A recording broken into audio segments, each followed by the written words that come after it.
안녕하십니까. 바로 본 TV 옴부즈맨의 김승재입니다. 지난주 연합뉴스TV에선 폭염특보 속에 다수의 온열질환 사망자가 발생했다는 소식과 함께 LH공사가 발주한 공공아파트 지하 주차장에 철근 누락 사태 등 다양한 뉴스들을 전해드린 바 있는데요. 먼저 지난주 주요 뉴스부터 정리를 해보겠습니다.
지난 한 주 동안 우리나라 외교 안보 분야에 있어 가장 활발히 논의되었던 주제는 북한의 전승절 행사에 관한 것이었습니다.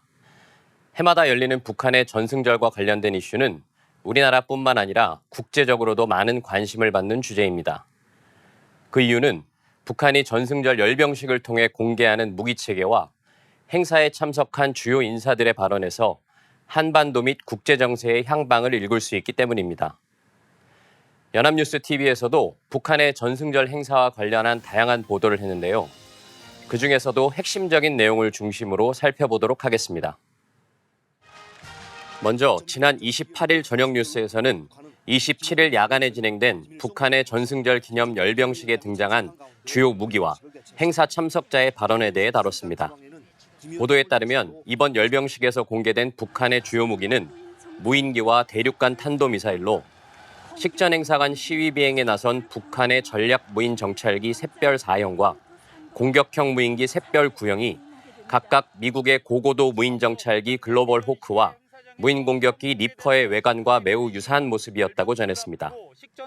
다만 북한의 무인기들이 미국의 무인기와 형상은 비슷하지만 상승 고도나 비행 거리에 있어서는 비교가 되지 않을 정도로 성능이 떨어질 것이라고 평가했습니다. 이어 고체연료 기반의 대륙간 탄도미사일인 화성 18형과 액체연료 기반의 대륙간 탄도미사일 화성 17형도 공개됐으나 기존에 북한이 공개한 무기들과의 차별성은 없어 보인다고 분석했습니다. 또한 북한이 이번 열병식에 중국과 러시아의 대표단을 초청해 상당한 의미를 부여했음에도 불구하고 김정은 국무위원장의 연설이 없었던 점은 주목할 만한 부분이라고 전하면서 그 이유는 정세 긴장의 수위를 조절하려는 의도라고 평가했습니다. 끝으로 김 위원장 대신 열병식에서 연설한 강순남 북한 국방상이 한미 핵 협의 그룹 출범과 미국 전략 핵 잠수함의 방안을 침략 야망이라고 비난하며 대미 위협 발언을 쏟아냈다고 덧붙였습니다. 네, 안녕하십니까. 연합뉴스TV는 이외에도 외교 및 안보 분야의 전문가들을 초청해 이번 열병식의 의미와 향후 전망에 대해 분석해보는 시간을 가졌습니다. 차 연구위원은 이번 열병식이 코로나19 발생 이후 북한에서 외빈을 초청한 첫 번째 행사라며 중국과 러시아의 대표단을 초청한 이유로 세 가지를 제시했는데 그 첫 번째 이유는 북한이 중국과 러시아와 함께 한미일 군사동맹에 대응하고 있음을 대외적으로 과시하기 위함이고 두 번째는 정전 70주년을 맞아 북한 정권의 역사적 정통성을 강화하려는 의도이며 세 번째는 북한이 경제난에도 불구하고 이상 없이 군사력 건설에 매진하고 있음을 보여주기 위한 것이라고 주장했습니다. 또한 세르게이 쇼이구 러시아 국방장관이 우크라이나와의 전쟁 중임에도 대표단을 이끌고 이번 열병식에 참석한 것은 북한과 러시아의 군사적 이해관계가 맞아떨어졌기 때문이라고 분석했습니다. 구체적으로 차 연구위원은 북한은 러시아가 필요한 포탄 및 무기를 수출하고 러시아는 북한의 군사적인 기술을 지원함으로써 서로에게 이익이 되는 관계가 정립된 것이라고 평가했습니다. 북한의 이번 열병식은 북한의 향후 외교 안보 정책을 전망해보고 우리나라의 대응 방안을 고민해보는 기회를 제공한다는 점에서 다각도로 분석이 필요한 사안입니다. 이러한 중요성을 감안해 연합뉴스 TV에서 여러 외교 안보 전문가들을 초청해 심도 있는 논의의 시간을 가졌다는 점은 관련 사안에 대한 시청자들의 이해를 높이는 데 많은 도움이 되었다고 평가할 수 있습니다. 하지만 북한의 가장 큰 우방국인 중국의 대표단에 대한 분석이 없었던 점은 아쉬움으로 남습니다. 중국은 이번 북한의 열병식에 우리나라의 국회 부의장격에 해당하는 리홍중 전국인민대표회의 상무위원회 부위원장을 대표로 하는 당정 대표단을 파견했고 시진핑 주석은 친서를 통해 국제정세와 관계없이 양국의 관계를 발전시키자는 제안을 한 것으로 알려졌습니다.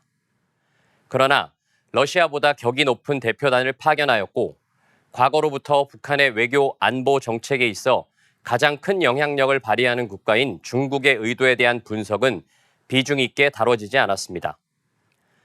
특히 일부 언론의 보도에 따르면 김정은 위원장의 동생 김여정 조선노동당 중앙위원회 제1부부장이 중국 대표단을 위해 마련한 연회에서 연설을 했는데 김여정이 외국 인사 앞에서 연설한 것은 이번이 처음으로 알려졌습니다.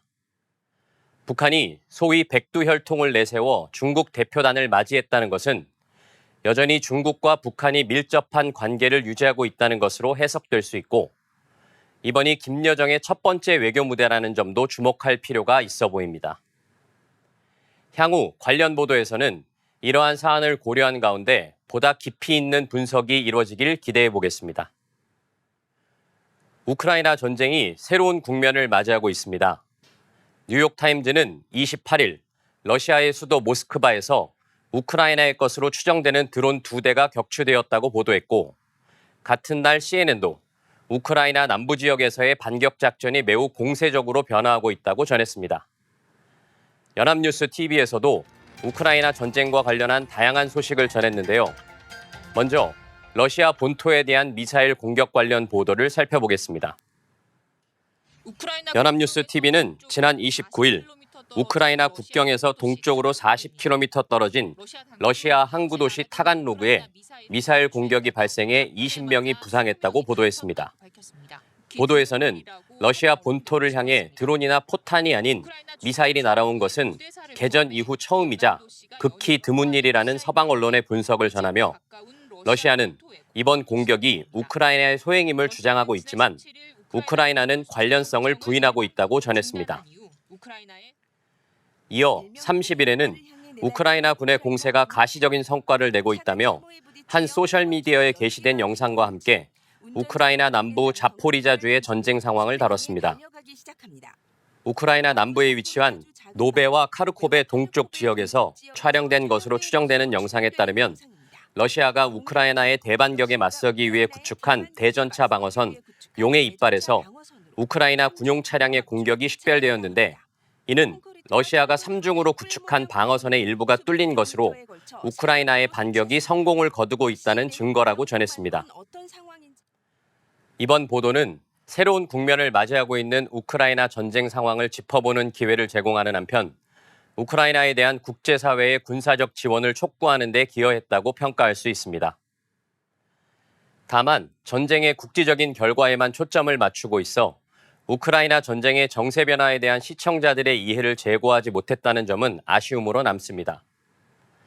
특히 러시아와 서방 국가들이 장기화되고 있는 우크라이나 전쟁의 전환점을 마련하기 위해 치열한 외교전을 펼치고 있는데 러시아는 아프리카를, 서방 국가들은 개발도상국을 대상으로 우군 확보를 위한 외교 각축전을 벌이고 있는 상황입니다.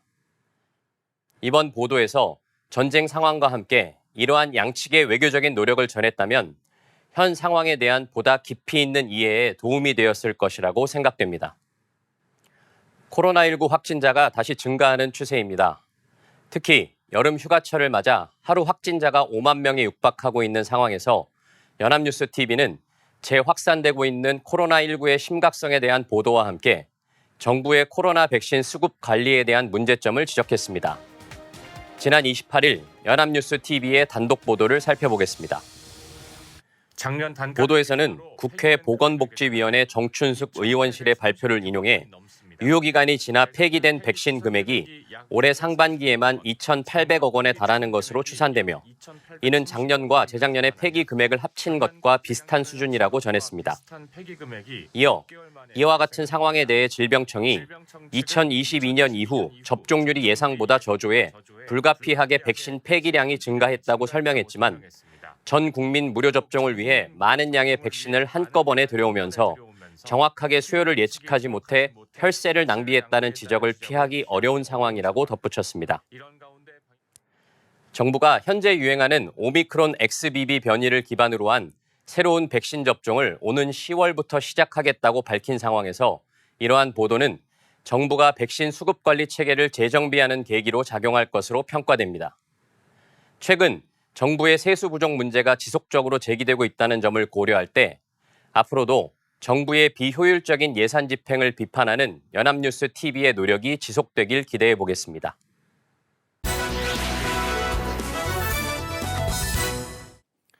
네, 이번 시간은 주말에 방영되는 제작 프로그램을 대학생의 시선으로 분석하고 평가해보는 시간이죠. 캠퍼스 TV 리포트입니다. 이번 주에는 숙명여대 이성훈 학생과 함께하겠습니다. 어서 오십시오. 안녕하세요. 네. 자, 성훈 학생 지난주에 어떤 프로그램 모니터링했습니까? 네, 저는 매주 일요일 오후 7시 30분에 방송되는 연합뉴스TV 스페셜을 모니터링했습니다. 지난 30일에 방송된 연합뉴스TV 스페셜에서는 방치된 빈집들이 지역 명소로 재탄생하는 리모델링 활용법에 대한 내용을 담았는데요. 그럼 자세한 모니터링 내용 지금부터 전해드리겠습니다.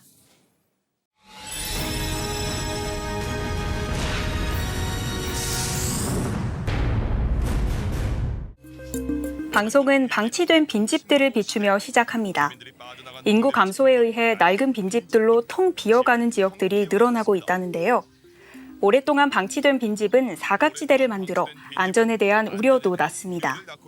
주변 환경을 악화시키며 인구 이탈과 경제 위축, 나아가 지역 소멸을 재촉하는 악순환을 일으킨다고 하는데요.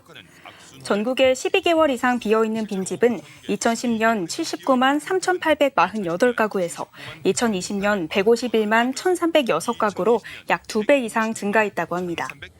우리나라 국토의 12%에 불과하지만 인구 절반이 모여 사는 수도권의 경우는 어떨까요? 집값이 비싼 도심도 빈집이 증가해서 방치되어 있는 빈집들이 흉물로 골칫거리가 되고 있다고 합니다. 수도인 서울 역시 2021년 기준 빈집이 9만 가구가 넘을 정도라고 합니다. 서울 성북구의 한 동네입니다. 빈집을 리모델링해서 지역 사랑방으로 만들었다는데요. 2021년 10월에 마을 관리소로서 문을 열어 집수리에 필요한 공구도 대여하고 사용법도 배울 수 있다고 합니다. 지어진 지 무려 70년이 지난 빈집을 서울주택도시공사가 제공했고 서울시와 성북구청이 협력해서 리모델링을 통해 탄생한 공간입니다. 정석 서울시립대 교수는 신도시를 굳이 안 만들어도 텅텅 비어있는 원도심 지역 빈집들을 고쳐서 사람들이 들어오면 옛날처럼 원도심이 다시 살아날 수 있는데 지금 우리는 부작용이 많은 방식을 쓰고 있다고 전했습니다. 이렇게 리모델링이 가능한 경우도 있지만 너무 낡고 오래된 빈집의 경우엔 철거를 해야 할 수밖에 없는 경우도 있다는데요. 경기도 동두천시는 빈집을 철거한 뒤 그 자리를 다양한 방식으로 활용하고 있다고 합니다. 그중 하나가 바로 어르신들을 위한 동네 텃밭입니다. 주변에 신도시가 생기면서 동두천시의 인구는 감소했고 결국 주인 없는 빈집들이 방치되었는데 이젠 그 빈집들을 철거해 주민들을 위한 공간으로 사용한다는데요. 텃밭 외에도 무료 주차장과 아동 돌봄센터도 있다고 합니다. 정석 서울시립대 도시공학과 교수는 빈집 활용의 문제의 핵심은 건물주도 손해보지 않고 이익이 가게 하는 것이라고 말합니다. 바로 빈집을 갖고 있는 사람도 손해가 아니고 빈집을 고치거나 쓰는 사람도 손해가 아닌 방식으로 해결해야 한다는 겁니다. 빈집 문제는 사실 도시보다 농어촌 지역이 더 심각하다는데요. 실제로 지방의 빈집 수가 서울보다 훨씬 많은 것을 알 수 있습니다. 전라남도 나주시입니다. 2년 전 이곳에 그림같이 예쁜 집이 생겼다고 하는데요. 옛 모습이 그대로 남아있는 나무 기둥과 천장의 석가래, 그리고 밝은 톤의 벽과 가구를 곁들여 세련된 분위기의 공간이 탄생했다고 합니다. 무려 90년이 된 집을 창고처럼 활용하다가 고민 끝에 아까워서 공사를 시작하게 됐다고 합니다. 본체의 원형과 골조는 최대한 살리면서 현대식으로 리모델링했다고 하는데요. 여러 업체에 문의했는데 그냥 무너뜨리고 새로 짓는 게 낫다는 이야기를 들었음에도 기억을 가지고 있는 집을 부수는 게 아깝다는 생각이 들어 살릴 수 있는 부분은 최대한 살렸다고 합니다. 이어서 충청남도 공주시로 가봅니다. 마을 전체를 리모델링해서 관광지로 탈바꿈한 사례라고 하는데요. 빈집에 관심이 많던 권호상 씨가 여행 도중 1960년대에 지어진 한옥을 발견한 뒤 현대식 편리함을 더해 게스트하우스를 만들었다고 합니다. 게스트하우스 손님이 증가했지만 막상 마을 주변에 둘러볼 곳이 없어 아쉬웠던 권호상 씨는 고민 끝에 마을 전체가 상생할 수 있는 마을 호텔을 기획했다고 하는데요. 권호상 씨가 떠올린 마을 호텔이란 카페, 식당, 사진관, 숙박업소 등을 하나의 관광 코스처럼 관광객들이 이용할 수 있도록 만든 마을입니다. 충남 공주가 좋아서 이곳에 정착한 외지인이 모여 마을 살리기 목표를 세웠다고 합니다. 뜻이 맞는 사람들이 모여 마을 사람들을 설득했고 그렇게 오래된 빈집 리모델링, 지역 기반 산업 상생 프로젝트가 시작된 겁니다. 카페 사장님은 이런 프로젝트가 있을 때마다 더 많은 젊은 사람들이 온다며 고맙다는 이야기를 전했습니다. 빈집 정비는 지역 공동체 재생을 위해 꼭 필요한 방안인데요. 하지만 그동안 빈집의 규정과 통계가 제대로 이루어지지 않아서 혼란이 이어졌다고 합니다. 지자체에서는 빈집을 1년 이상 아무도 거주하지 않거나 사용하지 않는 주택으로 정의해왔지만 통계청에서는 신축, 매매, 미분양 등 일시적 빈집을 모두 포함해 빈집으로 정의했기 때문입니다. 이에 따라 농식품부와 국토부, 해수부가 함께 빈집 관리 체계 개편을 위한 제도 개선 연구를 공동 진행했다는데요.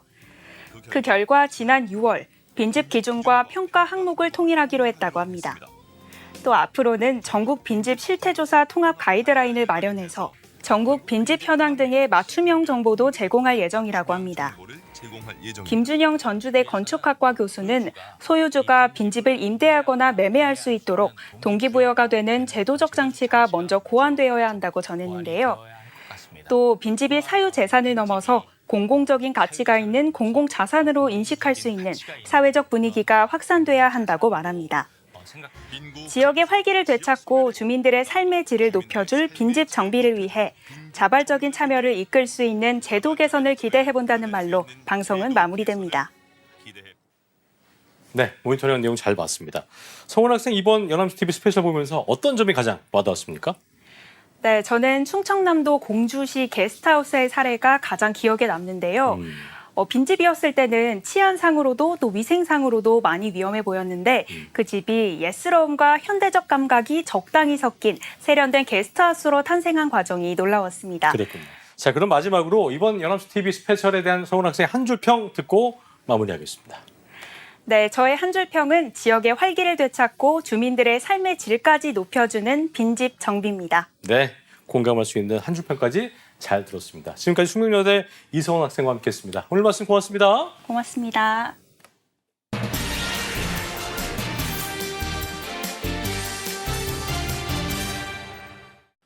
옛말에 스승의 그림자도 밟지 말라는 말이 있습니다. 그만큼 스승은 존경의 대상이라는 의미인데요. 하지만 요즘 이 존경이라는 단어의 의미가 많이 가벼워진 듯해서 안타까움을 주고 있습니다. 오늘 TV와 비평에서 관련 내용들 자세히 알아보죠. 도움 말씀에 한국방송통신대학교 이성민 교수와 함께하겠습니다. 어서 오십시오. 안녕하세요. 예. 자, 서초구의 한 초등학교의 극단적 선택을 계기로 교권 침해에 대한 논란이 뜨겁게 일고 있습니다. 폭언, 또 폭행, 악성 민원, 고소 고발 같은 교권 침해 사례에 대한 보도가 연일 이어지고 있는데요. 자, 먼저 다양한 교권 침해 실태에 대한 언론 보도 내용부터 좀 짚어주시죠. 네. 언론에서는 교사들에 대한 교권 침해 실태에 대해서 다양한 조사 결과와 사례를 자세히 보도하고 있었습니다. 예. SBS는 교사의 인권 침해 상황에 대해서 한국교원단체 총연합회에서 발간하는 교권 보호 및 교직 상담 활동 실적 자료를 분석해서 보도했습니다. 이에 따르면 2001년에 접수된 사례가 104건이었던 것에 비해서 2022년에는 520건으로 늘어났고 학부모에 의한 부당 행위도 2001년에는 11.5% 수준이었지만 예. 2022년에는 46.3%로 전체 교권 침해 중 1위를 차지하고 있다라고 보도했습니다. 구체적으로는 교사에 대한 무분별한 아동학대 신고와 고소 고발의 남발에 더하여 학생과 학부모에 의한 상해 폭행도 늘어나고 있는 것으로 나타났습니다. 매일경제 등 다수의 언론에서는 전국 초등교사 노동조합이 진행한 교권 침해 실태 설문 결과를 보도했는데요. 네. 해당 설문에 응답한 전국의 초등교사 2,390명 중 교권 침해를 당한 적이 있다는 응답은 전체의 99.2%였고 교권 침해의 유형은 학부모의 악성 민원, 정당한 생활 지도에 대한 불응과 무시와 반항, 학부모의 폭언과 폭행, 학생의 폭언과 폭행 순서로 나타났습니다. 중앙일보는 경기교사노조에서 수집한 1,800여 건의 학부모 민원 피해 사례 결과를 일부 소개했는데요. 예. 협박성 발언과 교사 업무를 벗어나는 요구 등 다양한 내용이 담겨 있었습니다. 헤럴드 경제도 교육부의 교원 질병 휴직자 수 현황 자료를 인용하면서 교권 침해로 인한 휴직 사례가 늘어나고 있다고 보도했습니다. 국민일보도 역시 교육부 자료를 인용하면서 지난 6년간 100여 명의 교사가 스스로 목숨을 끊은 것으로 나타났다고 보도했습니다. 한국일보는 교원들에게 심리상담과 법률 상담을 제공하는 교원치유지원센터에 대한 이용 현황 자료를 보도했는데요. 이에 따르면 센터가 지원한 건수가 2020년에 비해서 2022년에 3배 이상 늘어난 것으로 나타났습니다. 코로나 팬데믹 기간 비대면 수업으로 주춤했던 교권 침해가 대면 수업이 재개되면서 다시 급증세로 돌아섰다는 것입니다. 예. 다수의 지역 언론에서는 경기, 울산, 대구, 경남 등 다양한 지역의 교권 침해 사례들에 대한 조사 결과를 집중적으로 보도하기도 했습니다. 교권 침해 실태에 대한 추가적인 조사도 이어질 것으로 보입니다. 초등교사 노조는 보복성 아동학대 고소와 고발에 대한 전수조사를 요구하고 있고 국가인권위원회에서는 교원 인권 실태에 대한 종합적인 실태조사를 실시할 것이라 밝힌 바 있습니다. 다수의 시도교육청에서도 자체적인 교권 침해 실태 파악을 추진하고 있는 만큼 관련 보도 역시 이어질 것으로 보입니다. 그렇군요. 교권이 보호를 받지 못하고 정당한 교육 활동까지 침해당했다. 이 원인이 무엇일까? 이 분석한 보도도 참 많았는데 학생의 권리를 지나치게 강조하다 보니까 교권이 추락했다. 이런 내용들이 많이 있었습니다. 먼저 관련 보도에서 분석된 내용들이 어떤 내용이 있었는지 좀 짚어주시죠. 네, 교권 침해가 늘어난 원인으로 가장 먼저 주목받은 것은 학생인권 조례였습니다. 이주호 부총리 겸 교육부 장관은 지난달 21일 현장 간담회에서 학생의 인권이 지나치게 강조되고 우선시되면서 교권이 땅에 떨어졌다라고 발언하면서 학생 인권 조례 재정비의 필요성을 강조한 바 있습니다. 윤석열 대통령도 지난달 24일 수석 비서관 회의에서 교권을 침해하는 불합리한 자치조례 개정의 추진을 주문하면서 이를 둘러싼 논쟁이 확대되었습니다. 연합뉴스는 이에 대해서 학생 인권 조례에 대한 과한 해석이 교사의 정당한 교육권을 침해한다는 입장과 해당 조례를 교권 추락의 근본적인 원인으로 볼 수는 없다는 양측의 입장을 보도하기도 했습니다. 이에 대해 다수의 언론에서는 팩트체크의 형태로 학생 인권 조례 책임론을 검증하는 보도를 이어갔습니다. SBS는 학생 인권 조례 제정 전후의 교권 침해 현황을 비교한 결과 이들 사이에 일관된 경향성을 찾기 어려웠다라고 보도했습니다. 서울신문도 교육부의 교권 침해 현황 자료를 시계열로 분석한 결과 학생 인권 조례가 만들어진 직후에 일부 침해 사례가 늘어났지만 이후 감소하는 추세를 보였다는 점에서 학생 인권 조례가 도입되면서 교권 침해가 늘었다는 주장을 데이터로 확인하기는 어렵다라고 지적했습니다. 예. 다만 학생 인권 조례를 둘러싼 논쟁은 계속 이어지고 있습니다. YTN 보도에 따르면 국회 교육위원회 회의에서 국민의힘 의원들은 학생 인권 조례를 교권 추락의 근본 원인으로 지목하면서 개정을 주장했고 민주당 의원들은 해당 주장에 객관적인 근거가 없다라면서 학생 인권과 교권은 제로섬의 관계가 아니라고 반박했습니다. 이와 관련해서 송두환 국가인권위원장은 지난달 28일 교사에 대한 인권 침해가 그간 학생 인권을 강조해 생겨난 문제라거나 학생 인권 조례가 제정된 탓으로 돌리려는 일각의 주장을 경계해야 한다라고 밝힌 바 있습니다. 예. 교권 보호를 위한 기존 제도가 제대로 작동하지 못한다라는 지적도 나왔는데요. MBC는 교권보호위원회가 학부모들에게 법적 대응의 빌미를 줄 뿐 실제 교사들을 보호하는 효과는 미미하다라고 현장 교사의 목소리를 담아서 보도했습니다. 교권보호위원회의 처분이 강제력이 없는 권고사항에 불과하며 아동학대로 맞고소를 당하거나 민원에 시달릴 수 있고 학교장 등이 공론화를 꺼리면 소집이 쉽지 않은 등의 문제가 있다는 것입니다. 교육단체에서는 교권 보호를 위한 실질적인 법 제도 장치의 부족을 지적하고 있었는데요. 이에 대해서 아주경제는 교권을 지키기 위한 실질적인 법안 발의가 매우 부족한 상황이라고 지적하기도 했습니다. 이를 정리하면 언론에서는 교권을 실질적으로 보호할 수 있는 법과 제도적 장치들이 아직 많이 미미하다는 점에 대해서 논의가 집중되고 있다라고 말씀드릴 수 있을 것 같습니다. 그렇군요. 자, 어쨌든 시급해 보이는 것은 교권의 회복과 보호를 위한 대책이 강구돼야 한다는 것일 텐데 실제로 정부도 관련 제도, 관련법을 개정하겠다는 뜻을 밝혔습니다. 교권 보호를 위해 어떤 내용들이, 어떤 대책들이 구체적으로 나오고 있는지 관련 보도 내용 짚어주시죠.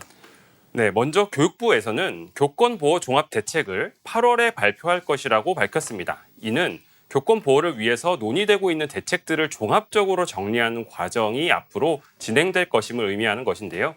지난달 26일에 국민의힘과 정부 대통령실이 교권 보호 및 회복 방안을 주제로 당정협의회를 개최한 것도 이러한 논의의 과정으로 볼 수 있을 것입니다. 종합대책이 준비되는 과정에서 제시된 방안들에 대한 논의도 이어지고 있는데요. 먼저 교육부에서는 8월 말까지 마련할 초중등 교육법 관련 고시에 구체적인 사례를 넣어서 교원의 생활지도 권한의 범위와 방식을 규정하는 방식으로 학생 인권 조례 개정을 유도하고 중대한 교권 침해 행위를 학생부에 기재하는 내용을 담은 교원 지위 향상법 개정을 추진하는 등의 방안을 제시하고 있습니다. 예. 해당 법안에 대해서는 다소 의견이 엇갈리고 있었는데요. 연합뉴스에 따르면 교총에서는 교육부가 제시한 것보다 더 넓은 범위의 기재가 필요하다는 의견을 제시한 반면에 학생들에게 낙인 효과만 가져올 뿐 직접적인 도움이 되지 않는다는 반대 의견들도 있는 것을 확인할 수 있었습니다. YTN은 다양한 기관들의 대응을 보도했는데요. 이에 따르면 서울시 교육청에서는 교권보호위원회와 별도로 학교분쟁조정위원회를 설치하는 방안을, 세종시 교육청에서는 학교 변호사 제도의 시범 운영을, 부산교육청은 교육활동 침해 발생 시 학교가 즉시 교육청에 보고하고 반드시 교권보호위원회를 열게 하는 조치를, 인천교육청은 교직원의 휴대전화번호 노출 없는 소통을 위한 방안 등을 제시하고 있었습니다. 한겨레는 이와 관련해서 그동안 교권 강화를 위한 여러 대책들이 논의되었음에도 사건이 터질 때마다 내놓는 단편적인 대책으로는 교육 현장의 고충 해결에는 역부족이라고 지적했습니다. 예. 아직 논의의 장이 열려 있는 만큼 이번에는 보다 근본적인 해결 방안을 담은 대책들이 마련되었으면 하는 마음입니다. 예. 자, 무너진 교권에 대해서 국민적 공분이 커지고 있는 상황입니다. 특히 마녀 사냥식의 책임론도 그렇고요. 학생 인권과의 어떤 대립 구도 같은 자극적인 보도가 또 눈에 띄기도 했는데 끝으로 언론이 현 상황에서 어떤 역할을 좀 해야 될지 교수님께서 한 말씀 해주시고 마무리 짓겠습니다. 네, 이번에 교권 침해를 둘러싼 보도에서 현실의 문제를 상세히 드러내고 실질적인 대책을 논의하기 위한 노력들도 많이 확인할 수 있었습니다. 예. 그럼에도 다수의 자극적인 쟁점들로 논의가 이탈하면서 과열되는 양상 역시 나타났습니다. 최초의 사건에 대해서도 자살의 원인을 둘러싼 논쟁에서부터 교사 개인의 과도한 신상의 노출이나 특정 인물에 대한 무분별한 의혹 제기가 확대되면서 논란을 키웠고, 대책을 논의하는 과정에서도 학생 인권 조례를 둘러싼 정쟁이 심화되면서 전형적인 정치화된 논의로의 전환의 흐름도 나타나고 있었습니다. 예. 여기에 유명 웹툰 작가의 특수교사 아동 학대 고소 사건이 이어지면서 예. 점차 개인에 대한 마녀 사냥식 책임론과 비난으로 논의의 중점이 이동하는 양상도 나타났습니다. 이 과정에서 실질적인 문제의 해결을 위한 논의는 오히려 주목을 받지 못하는 상황이 이어지고 있는 것 같습니다. 이슈의 폭발성은 항상 양날의 검과 같습니다. 교권 침해에 대한 사회적 논의가 아예 없었던 것은 아니지만 사안의 심각성에 대해서 사람들이 주목하고 관심을 기울이는 수준에 따라서 개선의 노력의 정도 역시 달라지는 것이 현실입니다. 이런 점에서는 지금의 다소 과열된 보도조차도 문제의 해결에 조금은 도움이 되는 측면도 있을 것입니다. 문제는 자극적이고 과열된 보도가 이어지는 가운데 정작 필요한 문제의 해결은 부실화될 수 있다는 점입니다. 특히 한 개인을 비난하는 것이 사회의 구조적 문제의 해결보다 항상 더 쉽고 빠르기 때문에 해결이 어려운 난제일 경우에 마녀 사냥과 같은 양상으로 흐르기 더 쉽다는 점을 유념할 필요가 있을 것입니다. 예. 이런 시기일수록 그동안 누적된 문제의 본질들을 더 발굴해서 드러내고 다양한 대안들의 장단점을 분석하고 조금은 더 냉정하게 사안에 접근하면서 사회적 합의를 이끌어낼 수 있는 좋은 보도가 필요할 것입니다. 그렇겠네요. 또 지금의 불과 같은 주목이 지나간 이후에도 끈기 있게 실질적 해결의 결과를 추적하는 언론의 노력 역시 앞으로 이어질 수 있기를 바랍니다. 알겠습니다. 오늘 이 시간 한국방송통신대학교 이성 교수와 함께했습니다. 오늘 말씀 고맙습니다. 감사합니다. 예. 저희 옴부즈맨 제작진이 여러분의 다양하고 소중한 의견들을 기다리고 있습니다. 방송을 보시고 느낀 소감을 연합뉴스 TV 홈페이지 내 시청자 게시판이나 SNS로 보내주시면 됩니다. 저희는 다음 주 시간 다시 인사드리겠습니다. 여러분 고맙습니다.